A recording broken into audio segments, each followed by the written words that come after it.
नमस्कार, आप सभी का स्वागत है बेसिक शिक्षा के इस ऑनलाइन लर्निंग प्लेटफॉर्म पे। और एक और नया बवाल चालू हो चुका है। बीएचयू ने क्या किया है, एक मेल बहुत सारे बच्चों को भेजा है कि last chance of filling a preference entry form dear candidate. देखिए मेल क्या, पहले पढ़ के सुनाता हूँ फिर समझाता हूँ क्या इस मेल का मतलब है, क्या आपको इसको लेकर परेशान होना चाहिए, बेचैन हो जाना चाहिए या शांतिपूर्वक बैठे रहना चाहिए। You have registered your candidature in online portal of BHU, however it is been notice that you have not filled out preference entry form for concerned courses during counseling.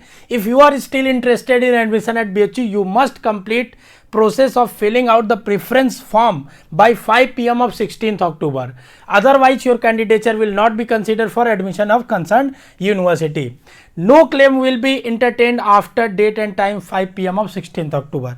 Actually हुआ क्या है, देखिए मैं बताता हूँ कि बहुत सारे ये बीएचयू ने अपनी तरफ से अच्छा कोशिश करने के लिए किया है। बहुत सारे बच्चों ने क्या किया, रजिस्ट्रेशन कर देते हैं, प्रेफरेंस नहीं भरते हैं, कुछ तो भूल जाते हैं भरना, कुछ को भरना ही नहीं होता है तो बस रजिस्ट्रेशन करके छोड़ देते हैं। ठीक है, तो उन बच्चों को ये मेल भेजना था बीएचयू को। लेकिन क्या होता है कि जब सिस्टम में आप कई बारी चीज़ें करेंगे, ठीक है, टेक्निकल चीज़ें होती हैं, ऐसी हो जाती हैं, तो किसी इंडिविजुअल, आप मान लीजिए आपके पास 1 लाख बच्चे हैं, ठीक है ना, उनको भेजना, आपको सेलेक्टेड डाटा भेजना है, गलती से ये सबको आ गया होगा, मोस्टली बच्चों को आ गया होगा। ठीक है, तो आपको परेशान बिल्कुल भी नहीं होना है। आपने जो प्रेफरेंस भर दिया है आपको दोबारा चेंज करने की जरूरत भी नहीं है। आपने सोच समझकर भरा होगा।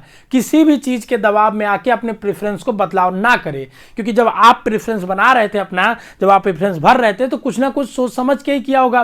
तो अब क्यों अपना चेंज करना किसी भी चीज के लिए, ठीक है ना। और अगर आपने एक बार प्रेफरेंस भर दिया है और लॉक नहीं भी किया है, अपने आप वो लॉक हो जाता है, तो आपको बेचैन होने की जरूरत नहीं है बिल्कुल भी। वो जरूर आपका रिजल्ट में आएगा तो आपका आएगा, ठीक है ना। ऐसा नहीं कि आपने भर दिया प्रेफरेंस और बीएचयू उसको बदल देगा या बीएचयू कुछ कर देगा। बीएचयू अपने एंड पे कुछ नहीं कर सकता, अगर करेगा तो वो लायबल होगा। ठीक है, अभी तक तो नहीं किया है लेकिन करेगा भी नहीं, मुझे ऐसा लगता है। ठीक है, तो अगर मैं कहूं आपको कि ये जो मेल आया है इससे बेचैन होने की जरूरत है, तो बिल्कुल भी नहीं।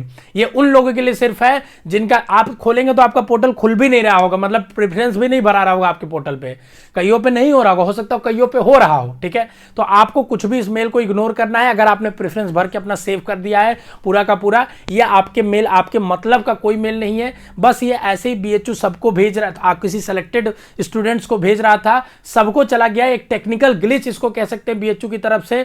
और ऐसे ही बहुत सारी ग्लिचेज पोर्टल में आ रही हैं, तो आपको तुरंत पैनिक बिल्कुल भी नहीं करना। आप कमेंट बॉक्स में हमारे किसी भी वीडियो के डाल दिया करिए जब भी कोई ग्लिचेज आपको देखने को मिले। जैसे एक बच्चे ने हमको व्हाट्सएप पे मेल कराइए, व्हाट्सएप पे भेजा तो हमें पता चल गया। तो हम भी जब देखते हैं ऐसी चीजों को, अगर ये सच में देखिए एक भ्रामक चीज थी, बार बार कुछ बच्चों को आप बीएचयू आईडी पासवर्ड भी मांगता है मेल करके, जब आप बोलेंगे हमारी ये प्रॉब्लम है, तो अगर मेल आईडी helpdeskug@bhu.ac.in से आया है तब आप अपना पासवर्ड आईडी दीजिएगा, अदरवाइज किसी को मत दीजिएगा। ठीक है ना।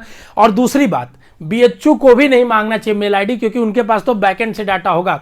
जैसे अगर कोई हमारे कोर्स पे बच्चा 2023 की तैयारी कर रहा है और हमें फोन करता है कि सर हमारे ऐप में ये सब्जेक्ट नहीं दिख रहा है, तो हम उसका आईडी पासवर्ड थोड़े मांगते हैं। हमारे पास डाटा है, हम बैकएंड से उसका आईडी में देख लेते हैं दिख रहा है कि नहीं दिख रहा है। हमारे पास सारा डाटा है ना बच्चे के पास, ऐसे बीएचयू के पास भी होना चाहिए। तो पता नहीं क्यों बीएचयू फिर भी मांग रहा है, लेकिन अगर मांग रहा है तो आप दे सकते हैं, क्योंकि बीएचयू को दे रहे हैं मेल तो वो एक कन्वर्सेशनल आपके पास रहेगा कि हमने ऑफिशियल को दिया है। ठीक है ना। बाकी इस मेल का कोई मतलब नहीं है, ऐसा टेक्स्ट भी आए तो कोई मतलब नहीं है। अभी तक तो बेचैन नहीं होना है, रिजल्ट प्रोसेस हो रहा है। अभी ये मेल आने का मतलब भी ये है कि देखिए वो लोग काम चालू कर चुके हैं फाइनल प्रेफरेंस पे। 2 से 3 दिन में आपका रिजल्ट आ जाना चाहिए। तो मुझे लगता है इसमें आपकी क्वेरी सॉल्व हो गई होगी। अगर कोई बेचैनी है तो कमेंट बॉक्स में बता देना, और इससे बिल्कुल भी बेचैन नहीं होना है। ये आपको लिए कोई मतलब नहीं है अगर आप प्रेफरेंस भर चुके हैं। हाँ, अगर आपने प्रेफरेंस छोड़ा था तो हो सकता है आपके लिए गोल्डन अपॉर्चुनिटी हो, मौका हो। स्वस्थ रहिए, मस्त रहिए, खुश रहिए। All the best.